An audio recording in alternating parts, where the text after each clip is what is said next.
Welcome to Davie County's Voice, a podcast produced by the Davie Community Foundation, where we sit down with leaders, neighbors, and community members who are shaping the future of Davie County and working every day to make our community stronger. Welcome. Thank you so very much. We have Brent Harpe and Michelle Ellis here today. Introduce yourself and tell us a little bit about yourself. All right, my name is Brent Harpe. I am the Senior Service Manager. Been on staff for about a year and a half. My name is Michelle Ellis. I'm the Assistant Manager at Senior Services, and I'm going on my 5 years this month. For those that may not be familiar with what the Senior Services does, can you kind of tell the community what it is, what kind of programs you have, and how they may be able to get engaged? Yeah, absolutely. We have a lot of programs. We have something for everyone. So right now our mission is to enrich the lives of older adults 55 years young in our community. All right. I'm almost there. Well, I might be, but don't tell anybody. We have two different campuses for Senior Services. One of them is off of Maroney Street, really close to Miller's. And then we also supervise the Brock, which used to be the Recreation and Parks for everyone from Davie County. Not a lot of people know that Senior Services has expanded to the Brock. Beautiful facility. It is. So we have a lot of different programs to offer. We have a nutrition program that we're really proud of. We have different in-home aid programs. So the Brock really focuses on more of our health and wellness aspect. So we have Zumba, yoga, silver health exercise, Tai Chi. We even have a new class called cardio drumming that has taken off. Yes, sir. We actually have 2 classes for that now, and they're both full. And then our main campus is where we do nutrition. And then we also have a lot of different programs that are more art focused. We have a lot of guest speakers as well. We have crocheting, knitting, woodworking, and of course we can't forget about bingo. We have card games, karaoke, and then we also just provide a lot of socialization and education seminars for older adults. Everybody needs a friend. Yes, sir. And one of my roles there at Senior Services is the SHIP program, which stands for Seniors Health Insurance Information Program. So I do a lot of Medicare counseling. Sometimes that's the first time we see folks in the senior center. They're turning 65. Could have come 10 years ago to the senior center at 55, but they need help now with Medicare, so they'll show up and we give them unbiased educational advice and kind of tips on, all the different navigating that Medicare, course that can be so difficult. So. I imagine that can even change sometimes year after year. It can and does change annually. Yes. That's crazy. Well, again, thank y'all both for being here. What are some of the biggest challenges seniors have in our community right now? So unfortunately, there's a lot right now. So one of the biggest ones is our food insecurity. We help a lot of seniors. We actually provide about 190 to 200 hot meals every day through our lunch program, and then we also have Meals on Wheels as well. We have a lot of emotional barriers for seniors. Overcoming isolation. One of our greatest things that we hear a lot is Senior Center really has helped me get friends, really improved my quality of life. After a lot of our seniors lose a spouse and then they're pretty lost. So we see that a lot, and that can be anywhere from 56 to 95. Financial, inflation's hitting everybody right now. Financial concerns, we're seeing a lot more seniors go back and get jobs. We're seeing a lot more seniors have to work longer because of their retirements not as good as they thought it was going to be.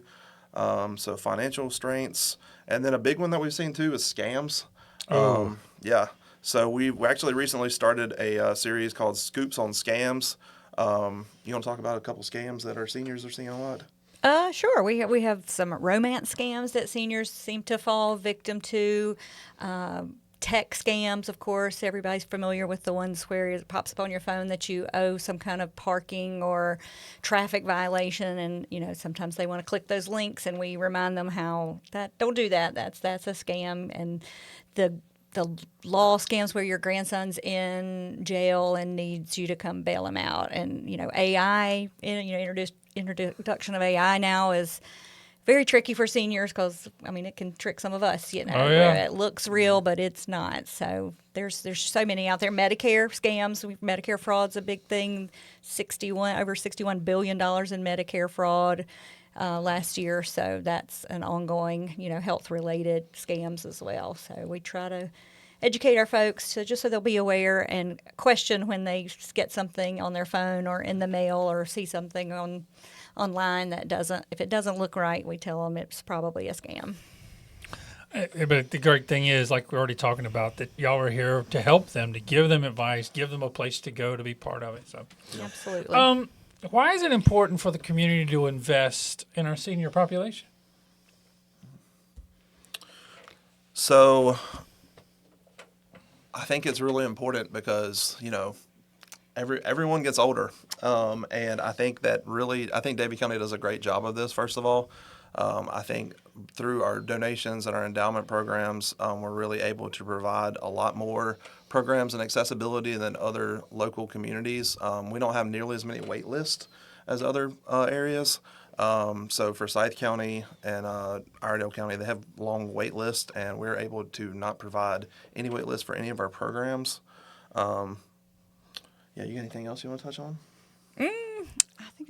I think I had a note about that. I think that says a lot about our community, number one, that, the caring. Mm-hmm. But I think it also talks a lot about your organization with at least already all the variety of programs. So it's not just, here's 4 programs, good luck. Right. It sounds like you have something for everybody. And if we don't provide the service or program directly, we're a resource. If they call us and they're asking, where can I get help with this? Well, we don't provide that direct service. So we have a great resource guide where we give them phone numbers or other agencies that they can reach out to and hopefully get the help that they're looking for. Yeah, we do a lot of family referrals. A lot of parents, a lot of kids call about their parents. Wow, I can imagine. Mm-hmm.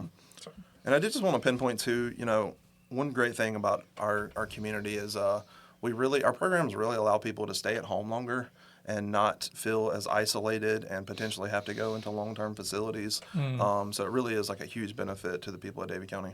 Yeah, we call it aging in place. Instead of going into a facility, you get to stay at home where everybody would love to stay as long as they can. That's your home. Mm-hmm. Yep. Exactly. Yeah, so, is there one program that really captures your heart, or that just, if you want to feel like, tell me the one thing you want me to know, what would that be?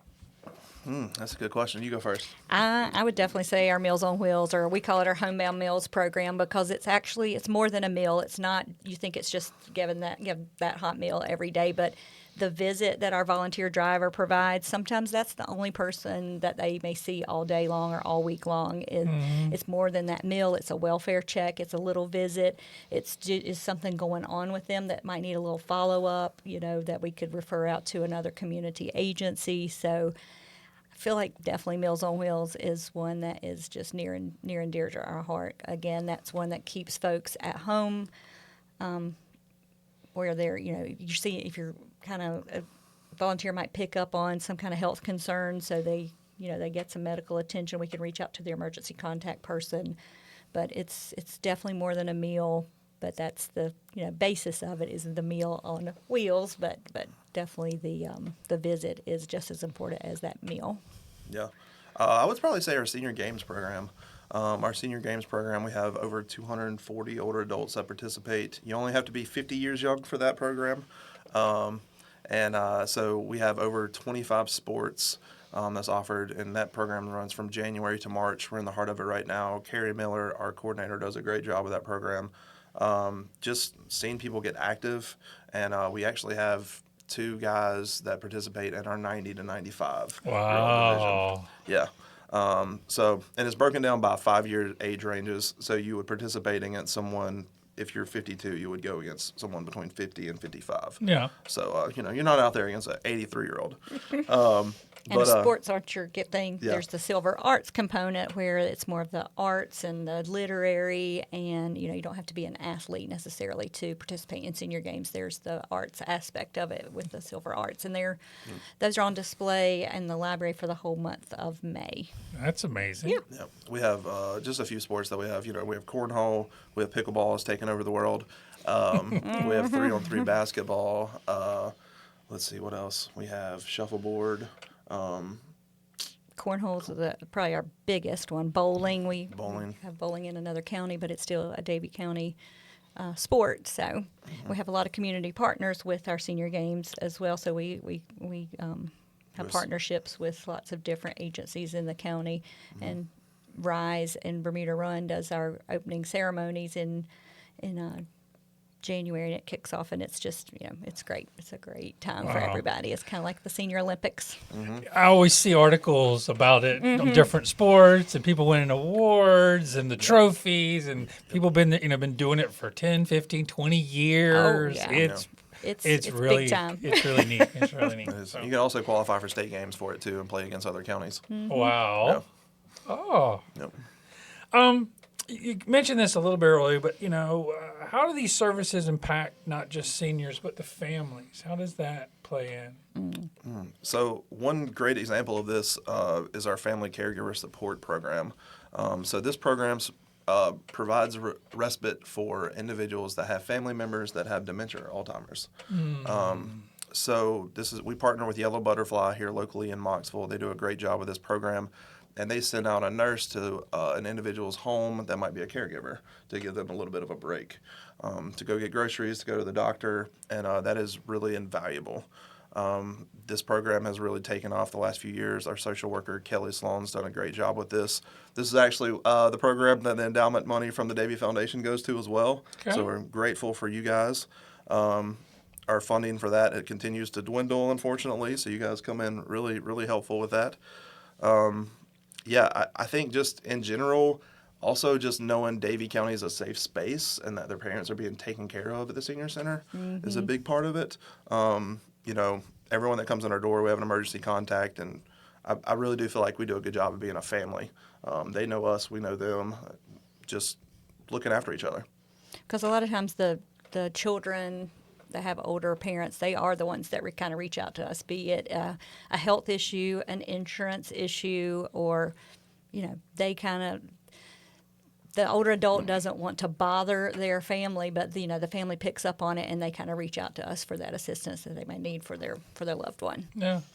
And we all want to take care of each other. Absolutely. So, especially family. Yes. Yeah, and I don't want to harp on this too much, but kind of what Michelle was saying earlier, Meals on Wheels program. If you have a frail older parent, but at 12 o'clock every day that they're getting checked on by one of our volunteer drivers, that gives you a lot of peace of mind. A lot of peace of mind. Yeah, it does.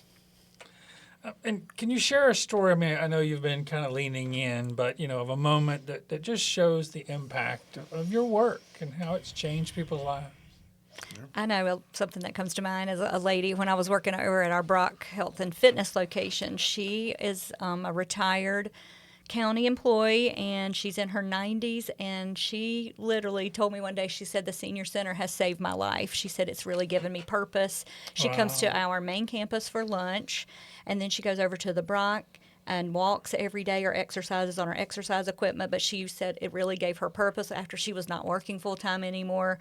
She kind of felt lost and just felt like she didn't have purpose in life. And she said, the senior center has really saved my life. And she'll continue to tell us. She's told me that more than once. So not too long ago, she just reminded me how invaluable, our services are. And it gives her something to look forward to every morning when she gets up.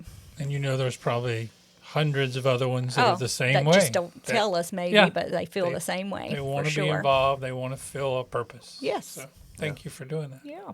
Yeah, another good example is we have a lady who comes in our senior center. She's 62. She comes every day. And we had a senior resource fair. You guys participated in it in February. And along with this, we had a mammogram truck come in for ladies to get checked. And she told us afterwards that she had never been checked for cancer in her entire life. And unfortunately, they found a bump in one of her breasts. However, she was able to get that taken care of, and now she's doing great. But without our services, she would have never have done that.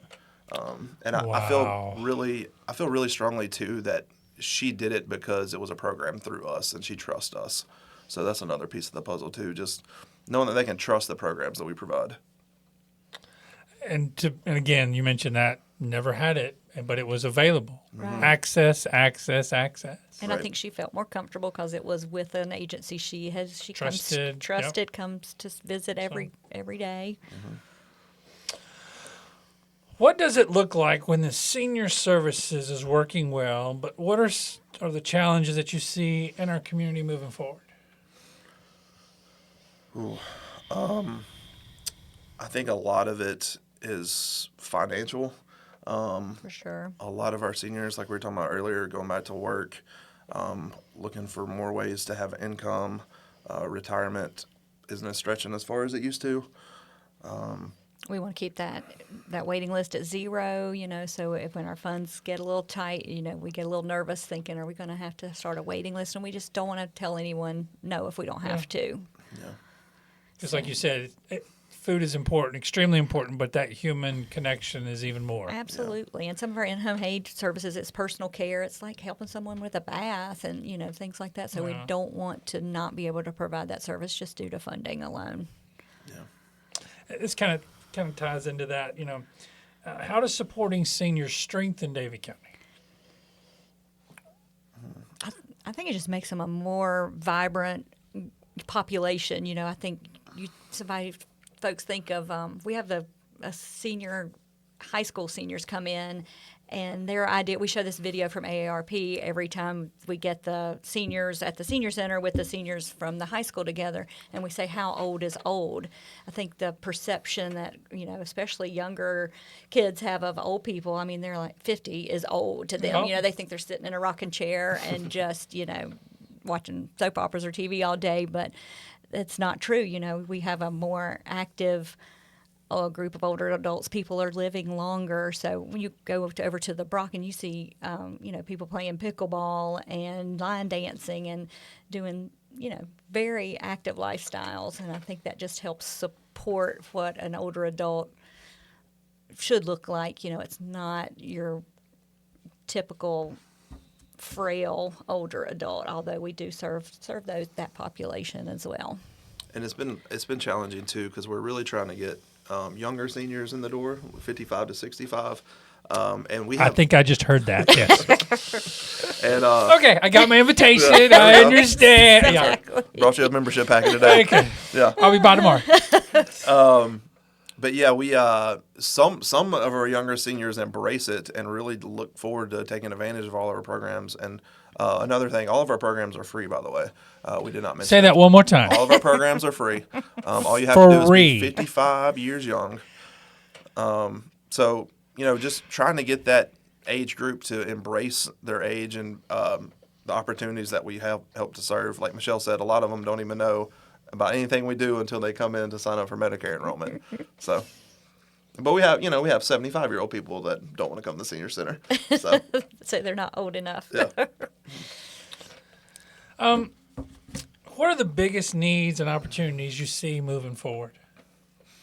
We definitely have some volunteer needs. Our Meals on Wheels program could not exist without volunteer drivers. We don't have enough staff. We have 9 routes, so we don't have enough staff that if we didn't have the volunteer drivers that could deliver those meals to all the 9 routes in the county every day.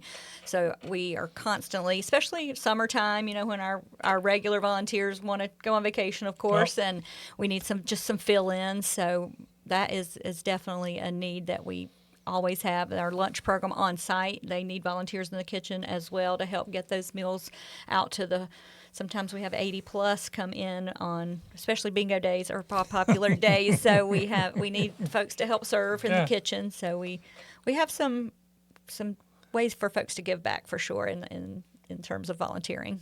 And then also just bouncing off the Meals on Wheels. You can drive Meals on Wheels one day a month or one day a week. It's really your preference, whatever you want to do. We have a lot of different churches that help us out, and they have like one route a week, and that the Farmington route is their route for that church group. So we have a lot of community support. Our EMS, our sheriff's office, they help us out tremendously, but we really couldn't do it without our volunteers. We also have a tax aid program that we're always looking for volunteers. This is also another great program that we offer February to April. So it's a free tax consultation. It has to be a simple tax return. And it's actually one of the few programs that we offer for everyone in the county. You don't have to be a senior for it. And Wow. It's sponsored through AARP. But we're always looking for experienced tax individuals to help with that as well.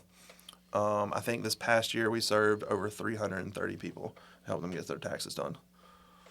That's a whole lot. A lot. Goodness gracious. Yep. What gives you hope when you're thinking about the future of your programs?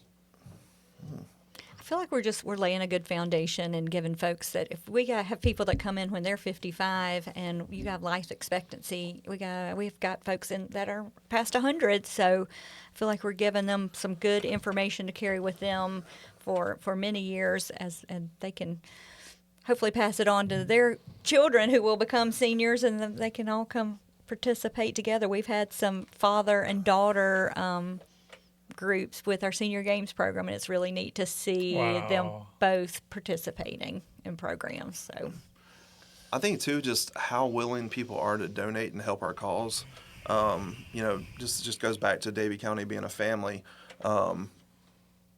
We have a lot of tremendous support from our leadership here in Davie County, our county manager, our county commissioners, and priority one for senior services is get a hot meal on someone's table.